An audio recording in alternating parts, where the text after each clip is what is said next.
La journée mondiale de destruction des armes légères est célébrée le 9 juillet. C'est une journée de sensibilisation contre le fléau des armes légères qui font des dizaines de milliers de morts chaque année. Le ministère burkinabé en charge du commerce a procédé ce jeudi 2 juillet à la destruction symbolique de plus de 6 millions de sachets et bouteilles de liqueur dans le cadre de la lutte contre les boissons frélatées. Les États-Unis ont décidé formellement de se retirer de l'Organisation mondiale de la santé, accusée d'avoir mal géré la crise du coronavirus.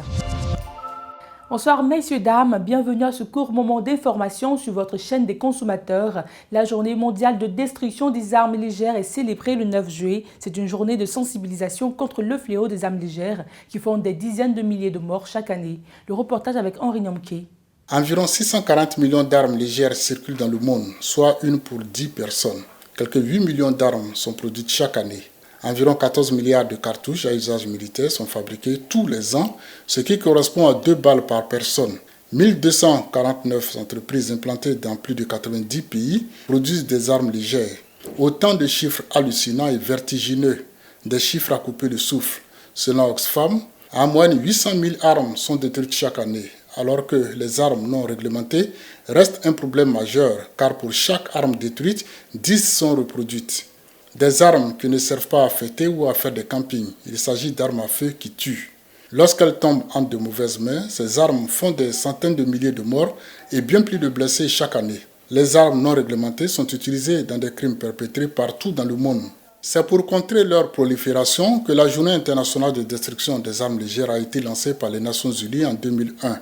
L'objectif est d'amener chaque habitant de la Terre à prendre des initiatives visant à attaquer le front du problème des armes.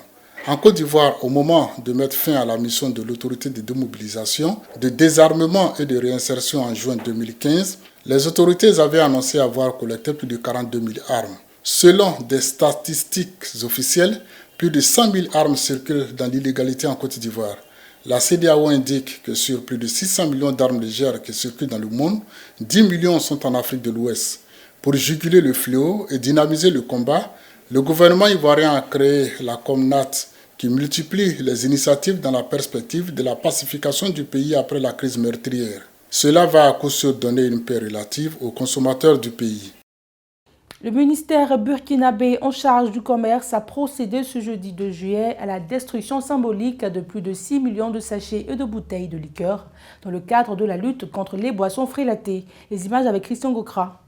Dans le cadre de la lutte contre les boissons frélatées, le ministère du Commerce, de l'Industrie et de l'Artisanat, à travers la brigade mobile de contrôle économique et de la répression des fraudes, a procédé à la destruction des sachets de boissons alcoolisées frélatées et des boissons impropres à la consommation au centre d'enfouissement des Sanguins jeudi dernier.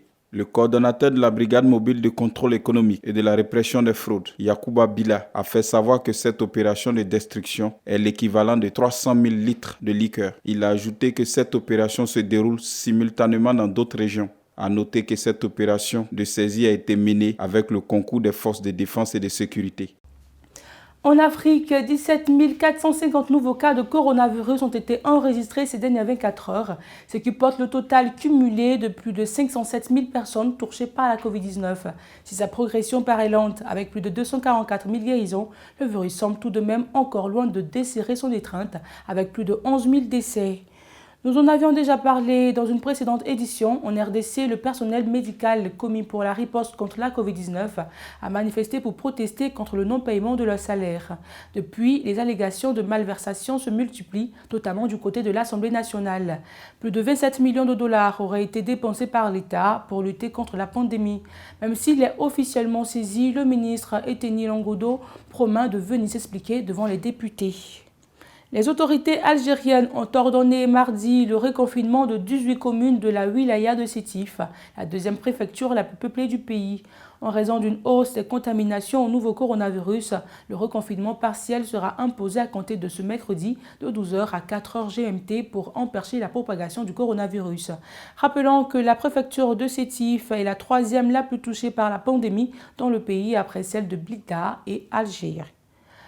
Les États-Unis ont décidé formellement de se retirer de l'Organisation mondiale de la santé, accusée d'avoir mal géré la crise du coronavirus.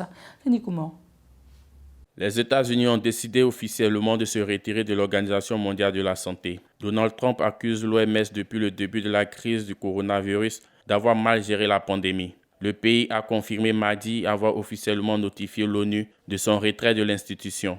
La notification sera effective au terme d'un délai d'1 an, soit le 6 juillet 2021. Elle a été envoyée au secrétaire général de l'ONU, Antonio Guterres. Pour sa part, l'ONU a confirmé avoir reçu lundi la notification de retrait. Elle souligne toutefois par la voix de son porte-parole que les États-Unis, membres fondateurs de l'OMS depuis 1948, devraient remplir 2 conditions pour se retirer de l'organisation: respecter un délai d'1 an et être à jour de ses cotisations. Depuis le début de la crise sanitaire mondiale, les tensions sont particulièrement vives entre les États-Unis et l'OMS. Le dirigeant américain avait notamment estimé que l'organisation n'avait pas procédé aux réformes attendues parce qu'elle a échoué à faire les réformes nécessaires et requises pour stopper la propagation de la maladie. Les États-Unis contribuent à environ 15% du budget total de l'organisation, soit un montant de 400 millions de dollars. Son retrait de l'organisation est une grande perte pour l'organisation onusienne. Alors que le Liban traverse la pire crise économique de son histoire, plus de 250 000 travailleuses domestiques immigrées se retrouvent victimes d'abandon par leurs employés. Salaires non payés, billets d'avion trop chers et consulat aux abonnés absents. Ces anciennes travailleuses se retrouvent à dormir sur le pavé en face du consulat éthiopien avec leurs valises. Les images avec Denis Kouman. L'image a fait le tour du monde. En face du consulat éthiopien de Beyrouth, une dizaine de femmes dorment sur le pavé, entourées de leurs valises. Ces anciennes travailleuses domestiques venues essentiellement d'Afrique ont été abandonnées par leurs employeurs. Aya, 26 ans, est arrivée au Liban il y a quelques jours. Elle travaillait chez une femme pour la somme de $150 par mois. Finalement, elle se retrouve à la rue car la femme dit ne plus pouvoir la payer. La patronne de Aya n'est pas un cas isolé. En quelques mois seulement, le Liban a basculé dans une crise économique d'une violence inouïe. Depuis octobre dernier, la monnaie locale a perdu 6 fois sa valeur et l'inflation a explosé. Les dollars américains que les travailleurs immigrés envoient à leurs familles sont devenus quasiment introuvables. La pandémie de la COVID-19 et la mesure de confinement n'ont fait qu'aggraver la situation. En France, les rues et les places seront rebaptisées et porteront le nom de ceux qui ont combattu pour la France pendant la Seconde Guerre mondiale. Le ministère français des Forces armées a fourni aux autorités locales un guide de 100 Africains qui ont combattu pour la France. Le récit avec Denis Kouman. La ministre française de la Défense Geneviève Darrieussecq, qui a présenté la brochure de 210 pages, a déclaré que les noms, les visages, les vies de ces héros africains doivent faire partie de la vie des citoyens libres, car sans eux, les Français ne seraient pas libres. Le mois dernier, une statue de Jean-Baptiste Colbert, qui a établi les règles pour les colonies françaises au XVIIe siècle, a été vandalisée. De nombreuses statues identifiées à l'esclavage et au colonialisme ont été renversées ou vandalisées en Europe et aux États-Unis. Pour elle, les plaques devaient expliquer le rôle d'un héros de guerre africain commémoré par une statue ou un nom de rue. En janvier, dans la ville méridionale de Bandol, une place centrale a été nommée en l'honneur de 5 soldats africains qui ont pris part à la libération de la ville. La place de la Liberté a été rebaptisée place des libérateurs africains. Plus de 400 000 Africains des forces françaises libres ont participé au débarquement des Alliés dans le sud de la France en août 1944 sous le nom de code Opération Dragon. Ils ont participé à de lourds combats pour libérer Toulon et Marseille. Après l'invasion de la France par les nazis en 1940, de nombreux Africains dans les colonies françaises se sont portés volontaires pour les forces françaises libres du général Charles de Gaulle, mais beaucoup ont également été enrôlés. Environ 400 000 d'entre eux venaient d'Algérie, du Maroc et de la Tunisie, et plus de 70 000 du Sénégal et d'autres colonies subsahariennes. Lors d'une cérémonie en août dernier commémorant l'opération Dragon, le président Emmanuel Macron a fait l'éloge des Africains qui constituaient plus de 80% des forces de débarquement françaises. Pourtant, qui parmi nous aujourd'hui se souvient de leur nom, de leur visage, a-t-il demandé. C'est ici que s'achève ce journal. Il vous a été proposé par l'ensemble de la rédaction. Merci de nous avoir suivis. Bonne suite de programme à vous et respectons les mesures barrières pour éviter la propagation du coronavirus. Que Dieu vous garde.